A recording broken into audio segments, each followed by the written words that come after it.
Alright guys, now we're going to do the second part of lesson 3-7, and we're going to focus on the absolute value inequalities, okay?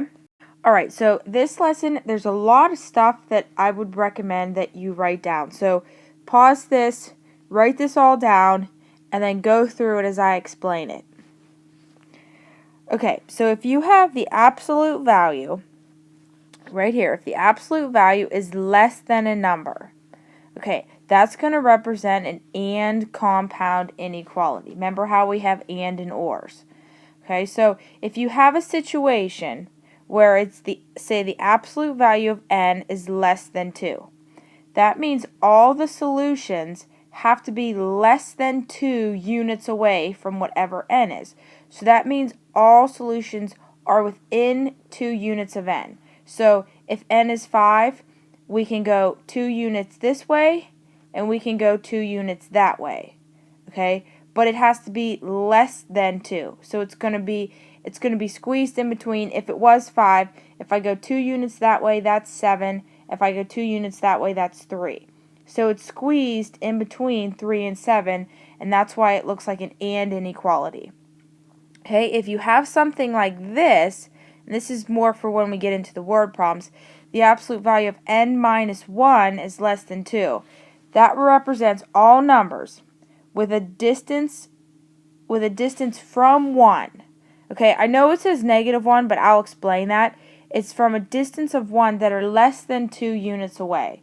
And when we get into the word problems, those will make more sense. But if you copy that down for now, it will help you in the future. So what this inequality right here is saying is that 1 is our kind of like our starting point. So that's 1 right here. Then anything that's less than 2 units away from that would be an acceptable range. Okay, then if we have the opposite, if we have the absolute value of x is greater than a number, that represents an or inequality. So pause this, copy this all down, and then go back through it as I explain it. Okay, so if we have n is something, if we have the absolute value of n is greater than 2, that means all solutions that are farther than 2 units away from n. So let's say n is 5. Okay, if we still go out 2 units in either direction, we're still at 3 and we're still at 7, but now the solutions are anything that are beyond that. Okay, so from 7 out and from 3 out. So see how we have 2 inequalities going in different directions? That's what makes it that's what makes it an or inequality. And we have the same thing here. If we have the absolute value of n minus 1 is greater than 2, that means 1 is our boundary. So down here at the picture, we're starting at 1, but then anything greater than 2 units. So we got to go out 2 in either direction, and then that's our starting point. Anything farther than that is what our answers would be. Okay, this is just kind of a recap. So pause this again, write this down. Less than and less than or equal to will be and inequalities.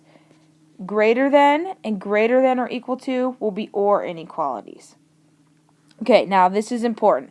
To solve these absolute value inequalities, you solve for the bars, just like we did with equations. Then you drop the bars, and I have this in quotes, set it equal to, but remember, we're not doing equations anymore, so we're not setting it equal to, we're keeping the same inequality, but sometimes it makes more sense if we think of setting it equal to. We're going to set it equal to the positive and the negative answer, just like we did with equations. But when you set it equal to the negative, this time you have to flip the inequality symbol. Okay, so right now we're going to start solving some of these. Okay, so solve and graph each inequality. So we have x plus 3. The absolute value of x plus 3 is less than 5. So it's already solved for the bars. We don't have anything extra outside the bar. So now we're going to, and I'm like quoting this, air quotes, set it equal to. So we're going to do x plus 3. But we're not setting it equal to. We're keeping the same inequality. So we're going to have x plus 3 is less than 5. And then we're also going to have x plus 3. And when we go to do negative 5, instead of less than, we need to make it greater than negative 5. Okay, so when you switch the inequality and you make it greater than, you have to make it negative 5. See, when we did equations, it was just 5 and negative 5. But both of the symbols were equals. So you can't flip around an equal sign. But you can flip around an inequality sign. So when you do the negative value, you have to flip the sign around. And then we just solve these. So subtract 3 from both sides. We get x is less than 2. Subtract 3 from both sides. We get x is greater than negative 8. Okay, now when we graph this, let's see, we're going to need negative 8. So I'm going to put negative 8 there. And then I'm not going to write all these numbers, but I'm going to account for them. Negative 7, negative 6, negative 5, negative 4, negative 3, negative 2, negative 1. That would be 0 and 1, 2. Okay, so if it's x is less than 2, open circle on 2, and we're shading less than. But we also have that x is greater than negative 8. So it's squeezed in between these two values. Now, what I was showing you before, this 5 represents that we're 5 units away from, maybe we shouldn't do it on this one, because this is actually, like if this was x minus 3, it would make more sense. So I might confuse you if I tell you that. But for now, we'll save it for a different example. Okay, but you solve both of them, and then since it's less than, that's what makes it an and that's why this one looks like an and, because it's less than. That means it has to be like, you can only go out 5 in either direction, and that's the most you can go. So you're not going to be going, if it was greater than, we would be going towards positive and negative infinity. But because it's less than, it's going to be squeezed between two numbers. Okay, let's solve this one. So we have the absolute value of 8n is greater than or equal to 24. Now, because this one is greater than or equal to, whenever we solve this, you're going to have values that are greater than. So we're going to be going out towards infinity. So let's see, it's already solved for the absolute value bars. So we're going to do 8n is greater than 24. And then we're also going to do 8n. And when we go to do negative 24, we have to do less than or equal to negative 24. And then we solve both these inequalities. So we have n is greater than or equal to 3. And we have n is less than or equal to negative 3. Okay, and we graph it. So I'm going to start at negative 3, and then I'm going to put negative 2, negative 1, 0, 1, 2, 3. Okay, we have n is greater than or equal to 3. So that's a colored in circle, greater than or equal to 3. And less than or equal to negative 3 would be this way. And because it was greater than, that means our boundaries are going forever in both directions, and that's why it looks like an or inequality. Okay, solve and graph this inequality. So we have the absolute value of 2x plus 4 is greater than or equal to 5. Greater than or equal to, that's going to be an or. So it's already solved for the bars, so we're going to take 2x plus 4 is greater than or equal to 5, and then 2x plus 4 is less than or equal to the negative value. And then you solve both equations. So subtract 4, we have 2x is greater than or equal to 1, divide both sides by 2, we have x is greater than or equal to 1/2. And then solve this one, subtract 4, we have 2x is less than or equal to negative 9, divide both sides by 2, we have x is less than or equal to negative 4.5. Okay, so our number line is going from negative 4.5. So I'm going to put negative 5, negative 4, negative 3, negative 2, negative 1, 0, 1, 2. Alright, so we have greater than or equal to 1/2. So that would be in between 0 and 1. And we need to color in the circle because it's greater than or equal to. Less than or equal to negative 4.5. So I go to negative 4, go halfway between negative 4 and negative 5, colored in circle, and then less than or equal to. Okay, the more you can pick up on that if it's greater than, it's going to look like an or inequality, it will help you out a lot. Okay, let's do another one. So we have the absolute value of 4w plus 1 is greater than 11. So it's already solved for the bars. So we're going to drop the bars and do 4w plus 1 is greater than 11, and 4w plus 1 is less than negative 11. Okay, solve both of these. So we get 4w is greater than, if we subtract 1 from both sides, we get 10. So we have w is greater than 4 divided by 10. 10 divided by 4. That would be 2.5. And this one we have 4w is less than, subtract 1 from both sides, we would have negative 12. Divide both sides by 4. We would have w is less than, that was supposed to be a less than, negative 3. Okay. It's another or inequality, so we're going to start with negative 3, negative 2, negative 1, 0, 1, 2, 3. So we have greater than 2.5, that would be right here, and less than negative 3, that would be going out this way.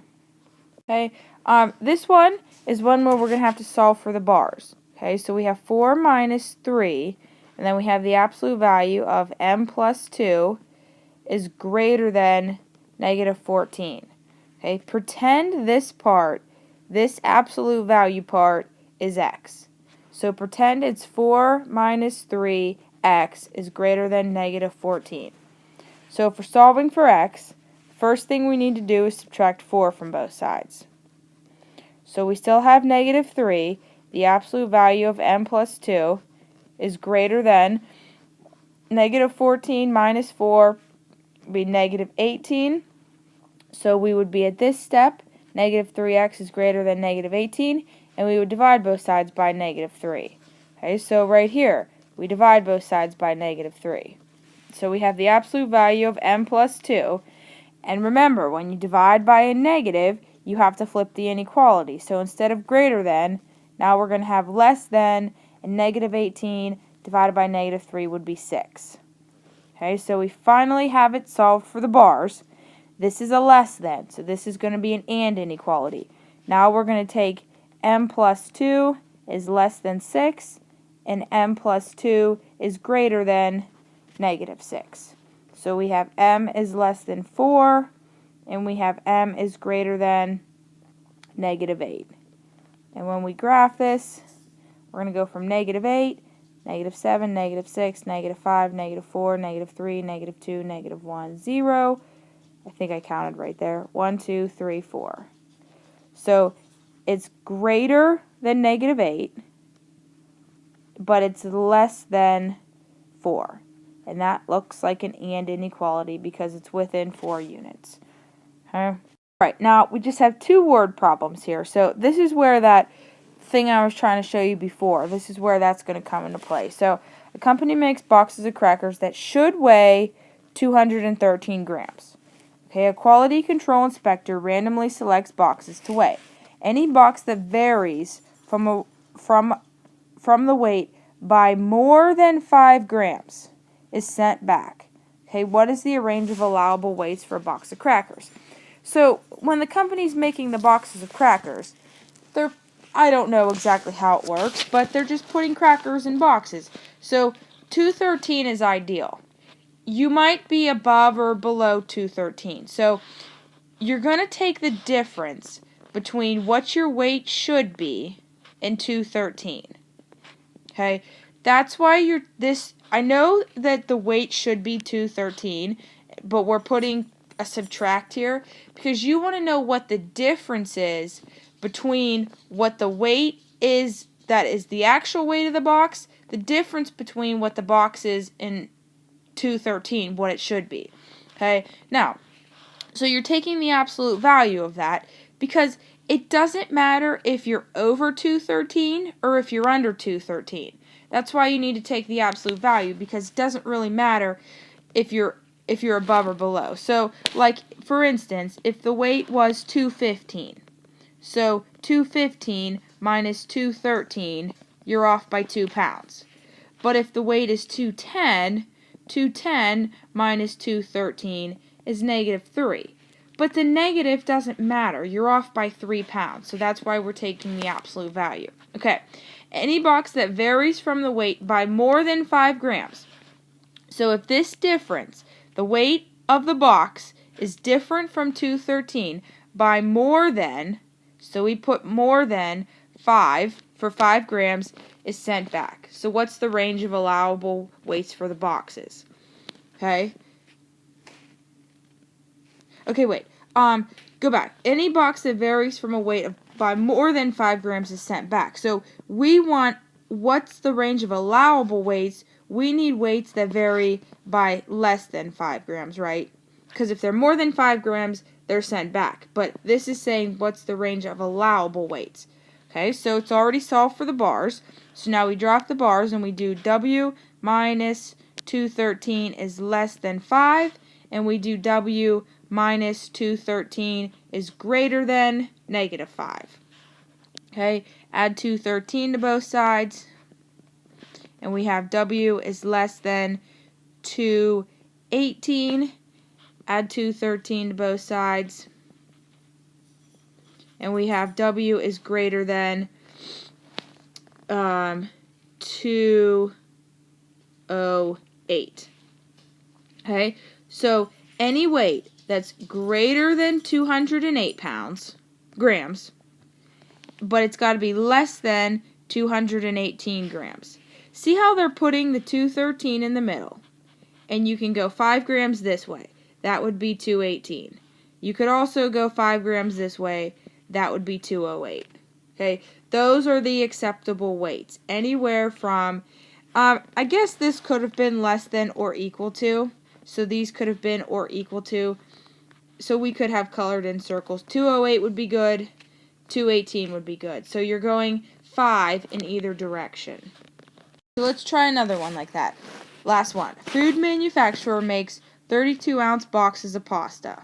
Okay, not every box weighs exactly 32 ounces. So 32 ounces is our ideal. Okay, the allowable difference from the ideal weight is at most 0.05 ounces. So think, you can go 0.05 this way and 0.05 this way. Write and solve an absolute value inequality to find the range of allowable weights.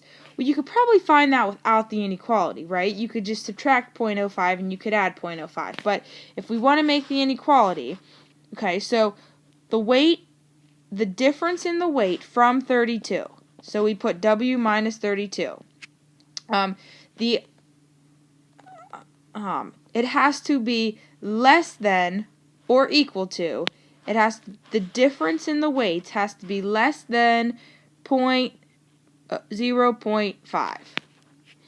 Okay, so it's already solved for the bars. So we do W minus 32 is less than or equal to 0.05, and W minus 32 is greater than or equal to negative 0.05.